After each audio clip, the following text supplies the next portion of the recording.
It's that time of year again, lease renewal season. And here in Chicago, what we are always looking to do is maximize our rent and keep the tenant in there. And that's the win-win. But that's the fine line we walk as property managers and housing providers. So I'm Mark Gainley, partner, founder, GC Realty Development, also co-host of Chicago's #1 real estate investment podcast, Straight Up Chicago Investor.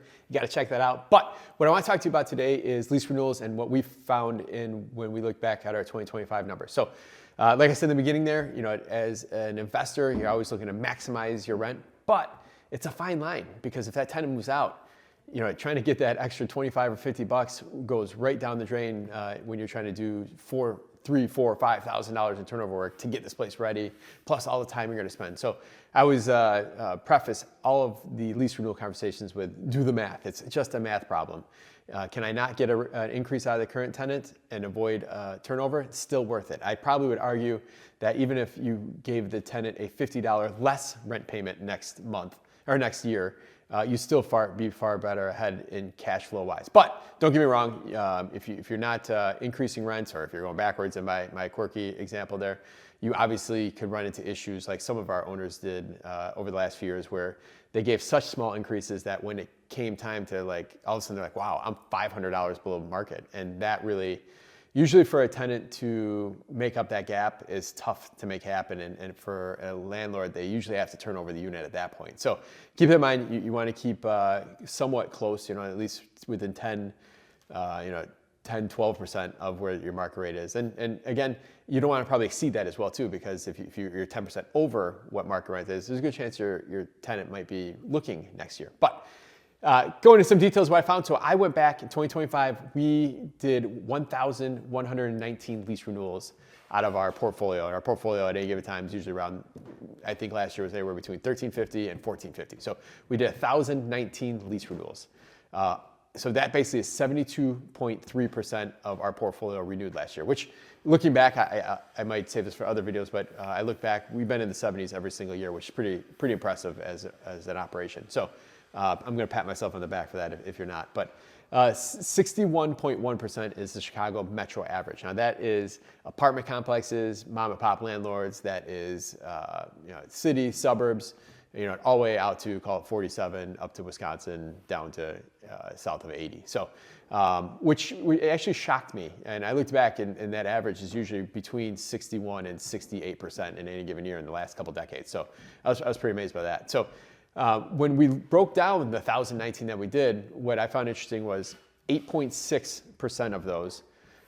So, call it just about 100 of them, so about 80 of them, we didn't do any increase at all. And I looked at those, some of them were at the market, some were above market. Some were just really long-term tenants that, we gave them a year off of getting an increase, or last year they had a considerable increase. Another 39%, so just about 40% of the 1,019, so called 400, got a 1 to 5% increase.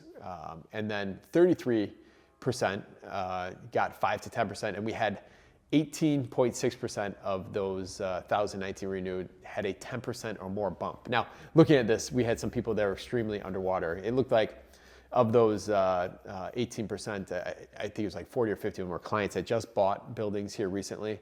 The tenants already knew the rent's really low because the last owner didn't have them up, and the guy's entire goal was to get them up or move them out. So he already understood, he underwrote the risk that, hey, if they don't renew, they're going to move out, and I'll actually be able to get even more with putting a few bucks into the place. So that was kind of part of their game plan. So kind of keep that in mind. This is all strategy. This is all a math problem. When you're looking at lease renewal, I think it's super important that you're looking at the worst case scenario if they don't take it. And the other part of that too is I watch a lot of landlords, investors basically think like, this tenant's not perfect. I'll take a chance with another one. And however that saying goes, a devil is better than the devil you don't. But I might have butchered that, so you can leave in the comments what it should be. But it's super important. If you have a tenant and they might have quirks, or maybe they pay on the ninth and that drives you crazy, or maybe they complain about the neighbor downstairs every summer, those things stink, and maybe you'll never fix those things, or maybe you could fix those things. But that's always better than the tenant moving out. And I always say this: you can get the perfect tenant, 6-figure income, 800 credit score. wants to prepay their rent for the full year in advance. Like all these perfect scenarios, but they might be crazy.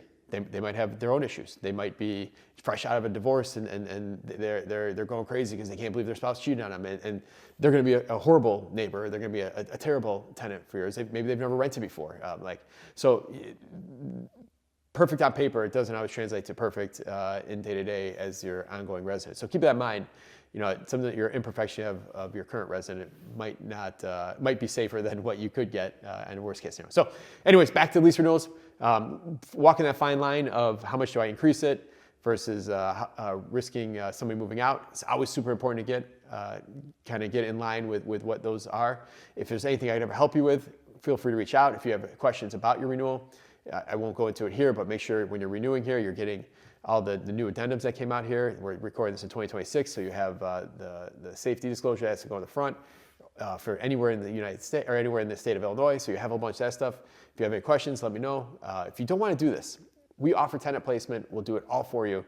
We offer property management. We'll handle it all for you. The tenants will never even know who you are. So reach out anytime. We can help you, and we'll talk soon.